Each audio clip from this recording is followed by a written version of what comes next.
From his domination in karting to becoming the youngest driver on the 2025 grid, Kimi Antonelli has shown skills that caught the attention of the entire motorsport world. But how good is he really? Today, we'll find out. He was on it like a qualifying lap. On the first run, we were on board with the whole...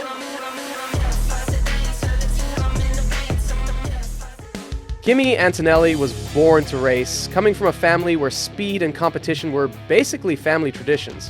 His dad Marco was a sports car driver who competed in all sorts of racing series like Blancpain GT Series, Porsche Super Cup, and International GT Open. Though Marco didn't make it to Formula 1, he made sure his son did.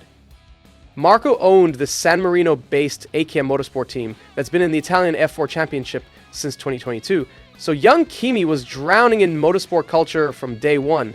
One weird side note, but I was absolutely convinced Kimi was named after Raikkonen. Turns out that wasn't true at all. He's named after the brother of his dad, Andrea Antonelli, who was a huge Kimi Raikkonen fan. So obviously his nickname was Kimi, and that's where Andrea Kimi Antonelli originates. By age 9 in 2015, Kimi won the Easy Kart International Grand Final despite qualifying from the 11th row of the grid, with more than 20 racers in front of him. I mean, who does that? A 9-year-old kid slicing through the field like it's nothing. In the seasons after, Antonelli kept developing in the WSK Kart series that's basically produced half the current F1 grid, including guys like Lando Norris, Oscar Piastri, and Logan Sargent. In 2018, he won the finale of the WSK Champions Cup and took victory in the ROK Cup International Final. Sì, è stata molto difficile perché Alex era molto veloce. Antonelli's karting success just kept piling up at this mental rate. 2019 was maybe his best year in karting, winning the WSK Supermaster Series and WSK Euro Series, while also placing 5th in his first trip to the FIA World Championships. His back-to-back victories caught the attention of a certain Formula 1 team. And that's where things got interesting. You see, while most Italian racing wonder kids end up at Ferrari's driver academy, Antonelli's path took a different turn. In 2019, when he was just 12 years old, Antonelli signed with the Mercedes junior team. Let me just remind you, this is a 12-year-old. I mean, I was real busy in the Call of Duty lobby at that time, but that's about it. The initial contract was for 1 year, as Mercedes wanted to see if the kid could actually deliver. After proving himself in 2018, the contract was extended, cementing his place in the Mercedes development program. With Mercedes backing him, Antonelli's development hit another level. New 2020 European champion for Italy, Andrea Kimi Antonelli!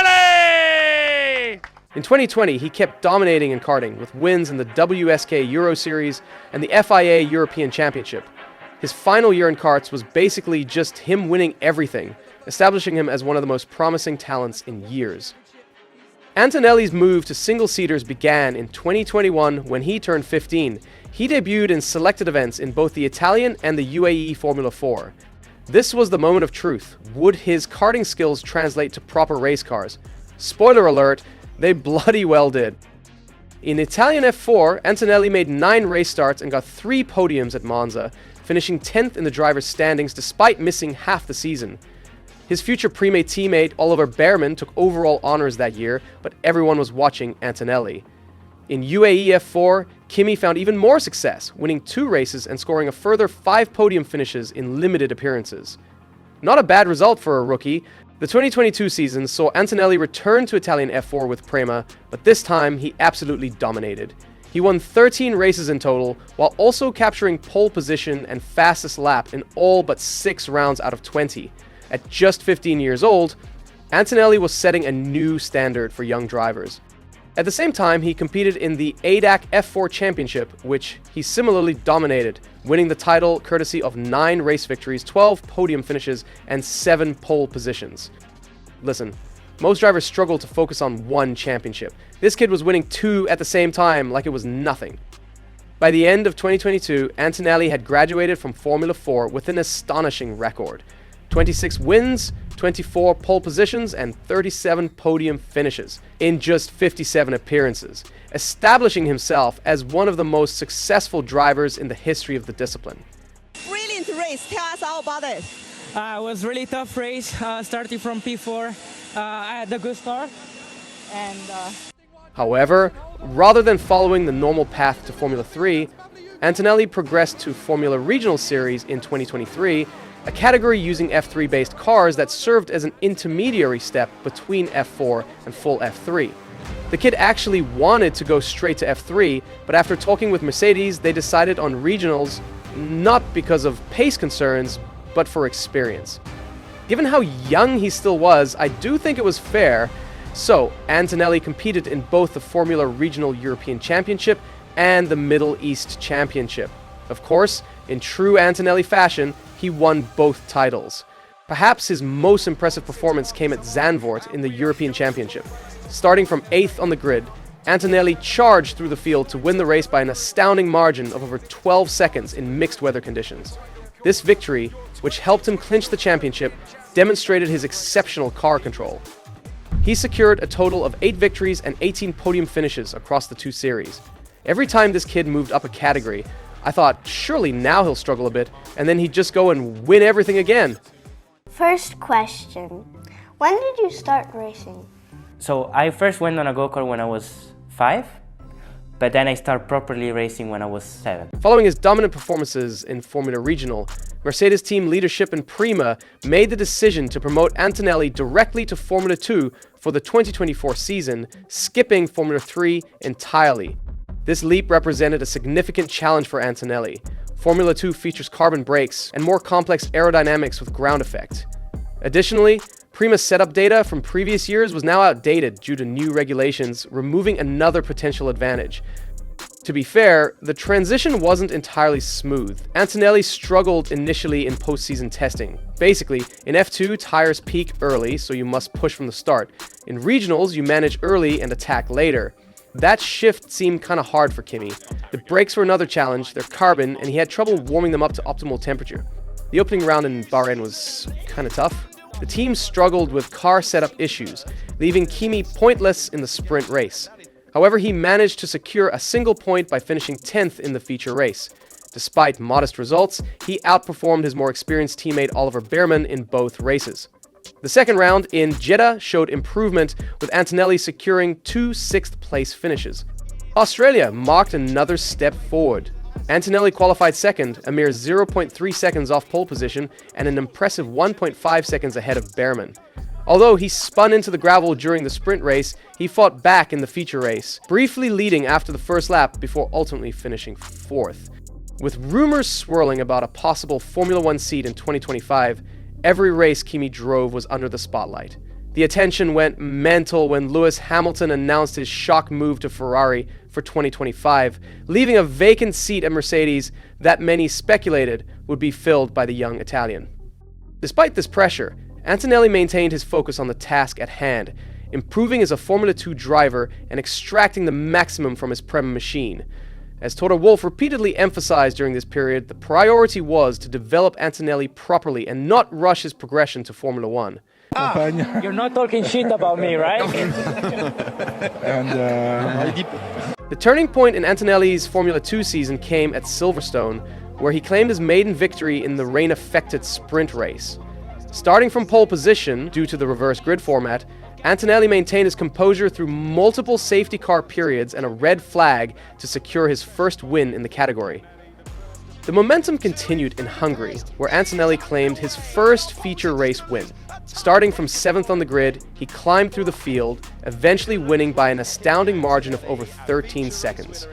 This dominant performance elevated him to 6th in the championship standings. I don't know about you, but it's impressive by my standards, and even more impressive would be reaching 15,000 subscribers by summer break. So if you like this video so far, don't forget to subscribe! Throughout the remainder of the season, Antonelli continued to impress with his raw speed and racecraft. In Spa, he executed a breathtaking overtake on Franco Colapinto into the famous Eau Rouge, a move that earned him the Dallara Award for Best Overtaking Maneuver of the season. By the season's end, Antonelli had secured 2 victories and 3 podium finishes, placing 6th in the final standings despite missing the final round at Yas Marina due to illness. For a rookie who had skipped Formula 3 entirely, this was an impressive achievement that validated Mercedes' faith in his abilities.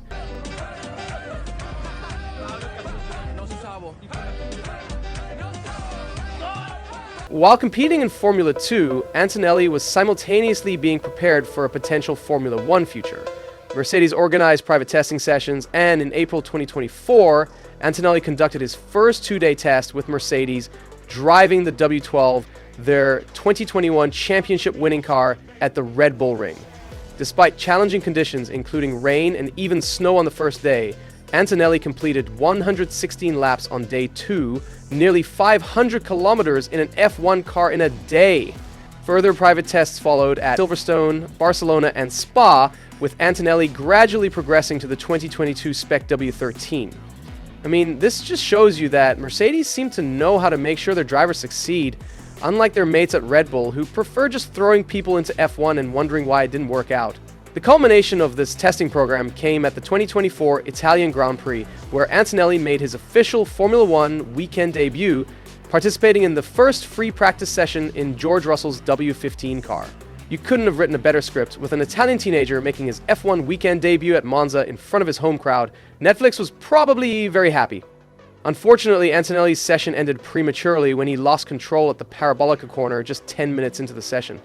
Despite this setback, Mercedes team principal Toto Wolff defended Antonelli, emphasizing that mistakes are part of the learning process for any young driver.